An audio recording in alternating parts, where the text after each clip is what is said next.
मेरी शादी को 1 महीना हो गया, लेकिन अभी तक मैं अपने पति को ना देख सकी, क्योंकि वह रात को जब आते तो लाइट ऑफ करके कमरे में आते हैं और सुबह मेरे उठने से पहले घर से निकल जाते हैं। ये रात जानने के लिए एक दिन अपनी जगह नौकरानी को सुला दिया और खुद कमरे में छुप गई।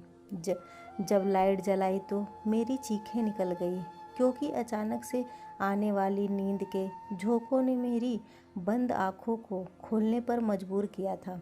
मैंने पिछले 4 घंटों से अपने कमरे में बैठी बैठी इंतज़ार कर रही थी। अब तो बैठ कर मेरी कमर में भी दर्द शुरू हो चुकी थी। जब यूं ही जम्हाई लेते हुए घड़ी की तरफ नज़र दौड़ाई तो रात के 1 बज रहे थे। मेरे तो होश उड़ गए थे। आज तो मेरी सुहाग रात थी, मेरी पहली रात, जिस रात पति पत्नी एक दूसरे से कई वादे करते हैं और उम्र भर साथ निभाने की कस्में खाते हैं। मैंने अभी तक अपने पति को नहीं देखा था। कुछ हमारे खानदान में रस्में भी थी। शादी से पहले लड़का और लड़की की फ़ोटो भी नहीं दिखाई जाती थी। बस छोटी बहन से सुना था कि मेरा दूल्हा बड़ा ही प्यारा है।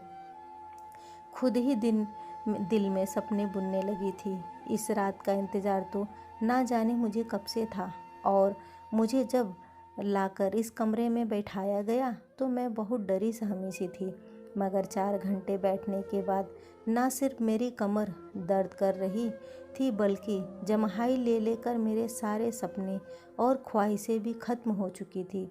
एक बार तो सोचा कि उठ के बाहर जाऊं और जाकर देखूं कि आखिर मेरा पति कहाँ है, मगर फिर बाहर जाना मुनासिब नहीं लगा। जब नींद में बहने लगी तो यूं ही बैठे बैठे बेड के क्राउन से टेक लगाकर सो गई।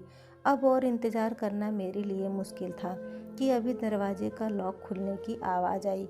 मैं हड़बड़ाकर आंखें खोलकर देखने लगी, मगर कमरे में तो खूब अंधेरा फैल चुका था। मैंने सहम कर कहा कि कौन है, मगर पैरों के चप्पल की आवाज़ मुझे सुनाई नहीं दी।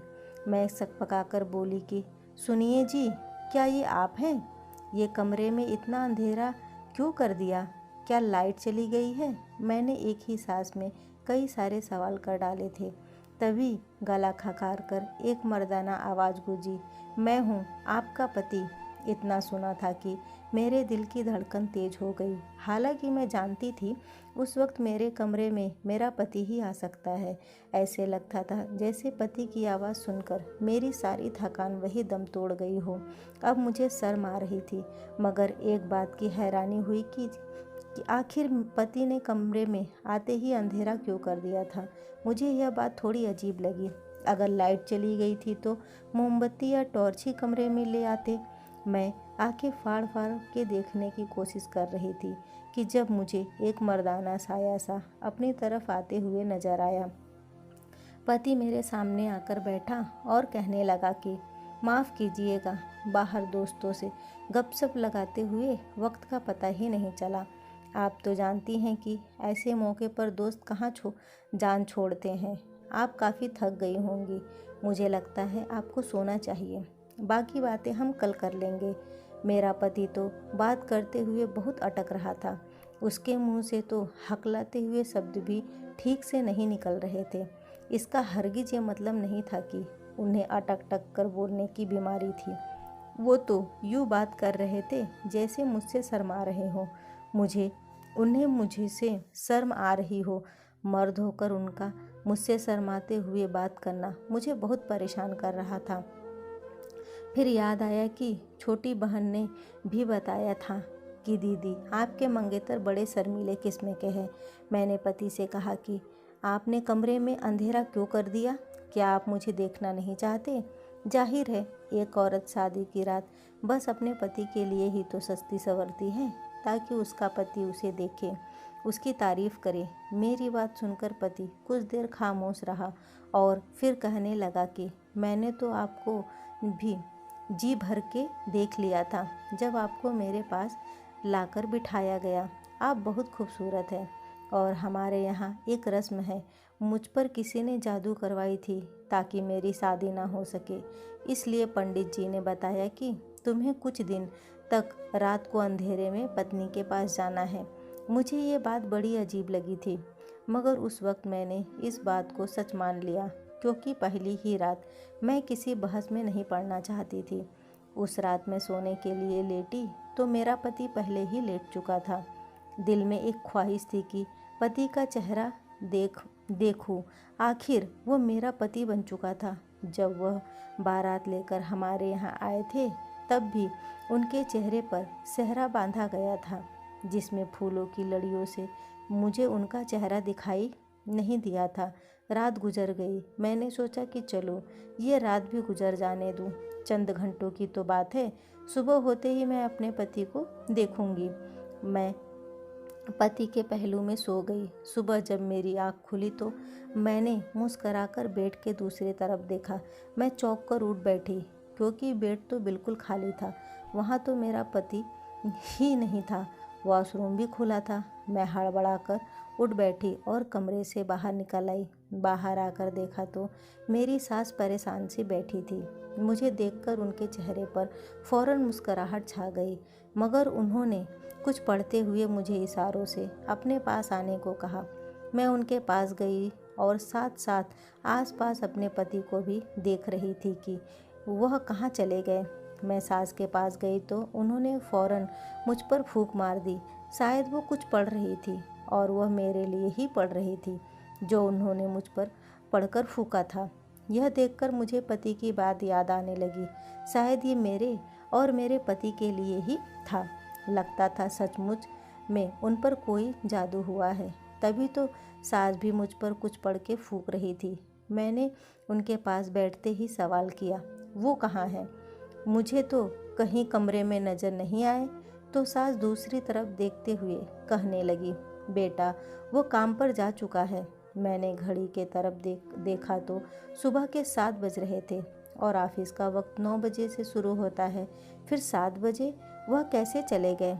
सास मेरी नज़रों को देखकर सवाल समझ चुकी थी और कहने लगी कि बेटा उसके काम का कोई पता नहीं। वो अपने दोस्त के साथ मिलकर कारोबार करता है और दिल जब चाहे तभी घर से चला जाता है।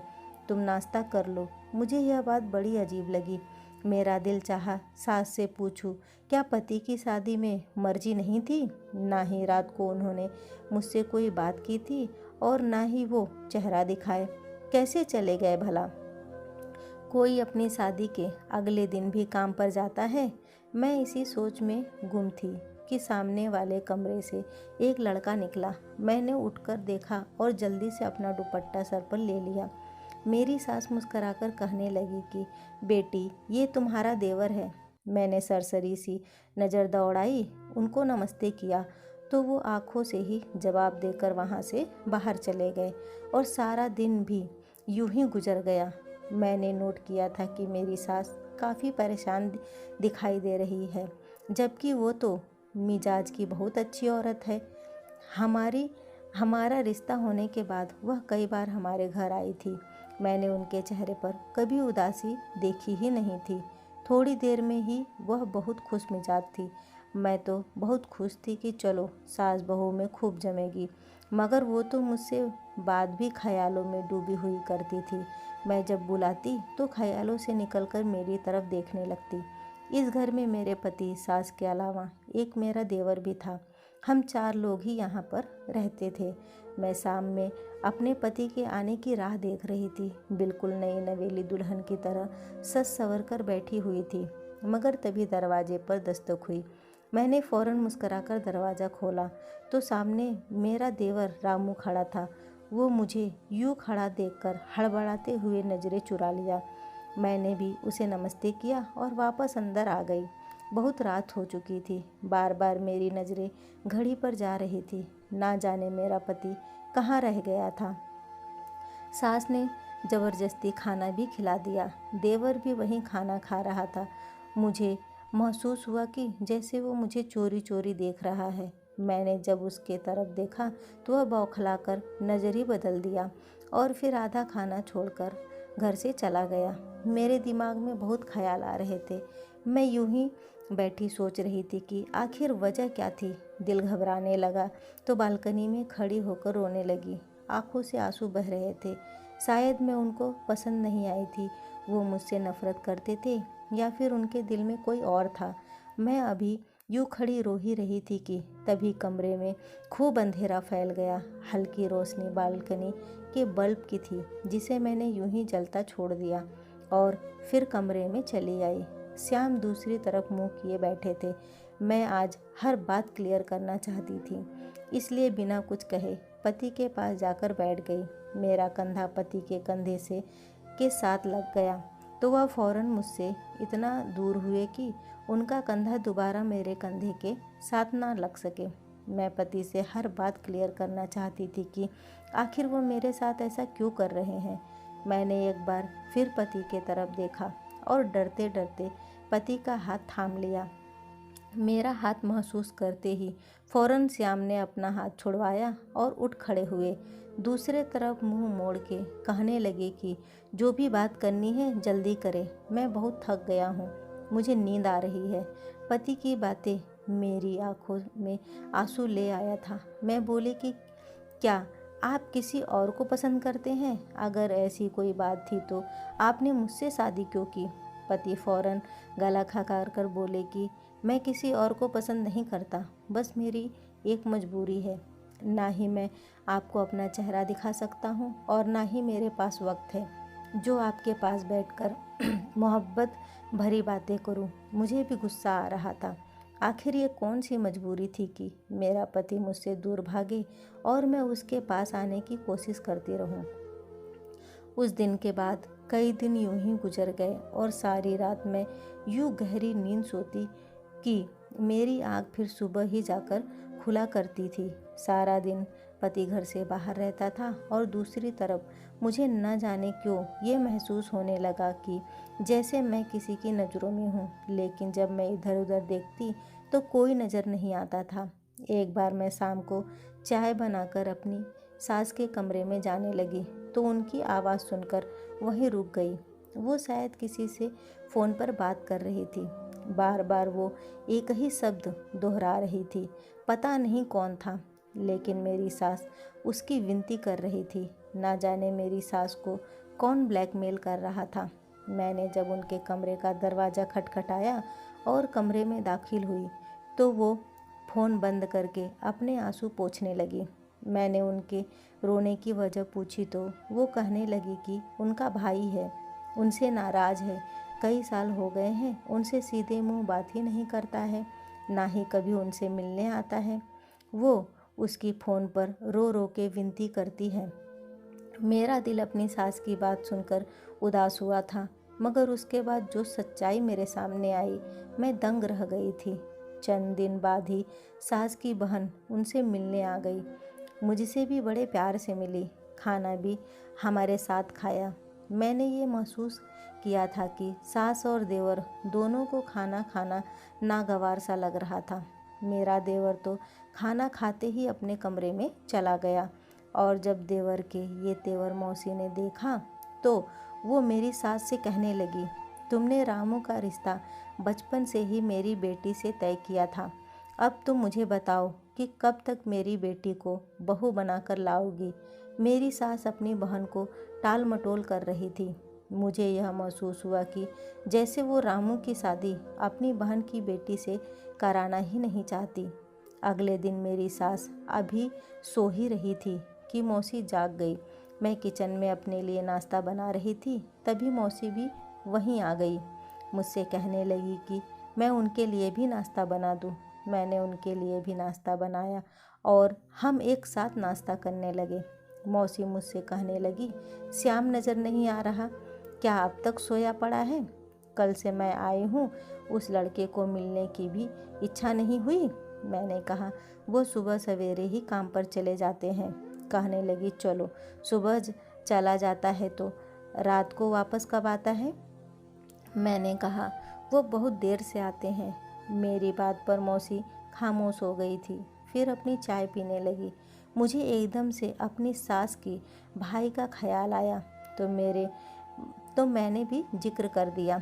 मैंने कहा, आपके भाई साहब किस बात पर इतना ज़्यादा नाराज़ है कि रोज़ मेरी सास उनसे विनती करती है, लेकिन वो हैं अपनी बहन पर ज़रा भी तरस नहीं खाते। मेरी बात सुनकर मौसी हैरत में पड़ गई। बोली, कौन सा भाई? हमारा तो कोई भाई है ही नहीं, हम बस 2 बहनें ही हैं। यह बात सुनकर मैं दंग रह गई थी। अगर मेरी सास का कोई भाई नहीं था तो वो रो रो कर किससे विनती करती थी कि वो वापस आ जाए, एक बार उनसे मिल ले। मौसी भी नाउम्मीद हो गई थी और मेरी सास कहने लगी कि रामू उस लड़की से शादी नहीं करना चाहता था। मैंने कहा क्यों? तो वो कहने लगी उसकी मर्जी नहीं है। मैंने कहा अगर मर्जी नहीं थी तो इतने साल से क्यों बात जोड़े रखी, पहले इनकार कर देता। मेरी सास कहने लगी कि यही बात मैंने रामू से भी कही है। मैं अपने दोनों बेटों के हाथों बहुत दुखी हो चुकी हूँ, दोनों ही मर्जी के मालिक हैं। ये कहकर वो रोने लगी और मैं उन्हें तसल्ली देने लगी। तंग तो मैं भी अपने पति से आ चुकी थी, इसलिए मैंने सोचा कि शायद मैं उनके सामने हूँ इसलिए उन्हें मेरा एहसास नहीं है। क्यों नहीं कुछ दिन के लिए मैं अपने मायके चली जाऊँ ताकि उन्हें मेरी कदर हो। इसलिए एक दिन जब दिल बहुत ज़्यादा बेचैन हुआ तो अपनी सास से पूछी और चली गई और सोचा अपनी माँ से भी तो जाकर पूछूं कैसे मर्द से मेरी शादी करवाई है जिसने अभी तक अपना चेहरा अपनी पत्नी को नहीं दिखाया। मैं तो जानती ही नहीं थी कि वहाँ पहुंचकर मुझे कैसा धक्का लगने वाला है। जब मायके के दरवाजे पर पहुंची तो तभी एक कोरियर आया, वो हमारे घर के बाहर खड़ा था। मैंने उसे बोला किसका पेपर आया है और टाल टटोल कर देखने लगी। उस पेपर पर तो मेरा ही नाम लिखा था। जब खोलकर मैंने अंदर मौजूद पेपर पढ़ा तो मेरे पैरों के नीचे से ज़मीन निकल गई। मैं अपनी मम्मी के घर जाकर अपने कमरे में चली गई। सारा दिमाग सोचने समझने की क्षमता सब कुछ खत्म कर चुका था। मेरे साथ कौन सा खेल शादी के नाम पर खेला जा रहा था। जो पेपर मेरे हाथ में थे वो देखकर जो हकीकत मुझ पर खुली थी, मैं चकरा कर रह गई। पूरे दिन मैं अपने घर पर ही बैठी रही। मैंने अपनी छोटी बहन से कहा वो मुझे मेरे पति की फ़ोटो दिखाए जो कि शायद उसने शादी के मौके पर खींची थी, क्योंकि मैंने तो अब तक अपने पति को नहीं देखा था। मेरी बहन ने मुझे एक फ़ोटो दिखाई जो खाना खाते वक्त ली गई थी। वो बहुत अच्छा और नौजवान लड़का था। मैं कोई भी बात अपने मायके में नहीं बताना चाहती थी। मैं कुछ दिन बाद ही वापस ससुराल चली गई। मुझे सच्चाई को सामने लाना था। रात को फिर से वही इंसान मेरे कमरे में आया था जो पिछले 1 महीने से मेरा पति बनकर मेरे कमरे में आता था और सुबह होते ही चला जाता था। यह कौन था जो मेरे जज्बात के साथ खेल रहा था? आज मैं खुद ये चाहती थी कि वह कमरे से बाहर निकल जाए, क्योंकि अब मैं जान चुकी थी कि वह मेरा पति नहीं है। फिर भी मैंने सच जानने के लिए उससे ये सवाल किया कि मैं मायके गई थी तो आपने मुझे कितना याद किया। मेरे सवाल पर वो गड़बड़ा कर कहने लगे, जाहिर है आप मेरी पत्नी हैं, मैं कैसे आपको भूल सकता हूँ। मैंने कहा मुझे आपको देखना है। आज मैंने शादी की फ़ोटो में आपको देखा था, वो मेरी बहन ने खींची थी, इसलिए दिल में आया है कि 1 महीना गुजर गया है, मैं आपको क्यों ना देख लूँ। मैं नहीं मानती ऐसी किसी जादू को।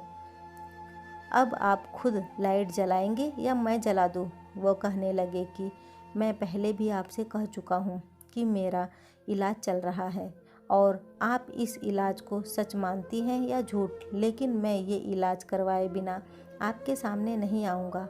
अगर आप मुझे रोज़ यूँ तंग करेंगी तो मैं आज के बाद आपके कमरे में भी नहीं आऊँगा। और ये कहकर वो कमरे से बाहर निकल गए। मैं अगले दिन उनसे कुछ न बोली और वो फिर से मेरे कमरे में सोने लगे, लेकिन उनके सोते ही मैं सोफे पर जाकर सो जाती थी। मैं सोच रही थी कि किस रात उस इंसान का सच सबके सामने लाऊं। अगले दिन मैंने अपनी नौकरानी को यह कहकर घर पे रोक लिया कि मेरी तबीयत कुछ ठीक नहीं है। उसने भी कोई एतराज़ नहीं किया था। रात को मैंने नींद की दवा दूध में मिलाकर नौकरानी को वो दूध पिला दिया और उसके बाद उसे अपने बिस्तर पर सुलाकर खुद कमरे में छिप गई और वहाँ छुपी जहाँ कमरे की लाइट के बटन लगे हुए थे।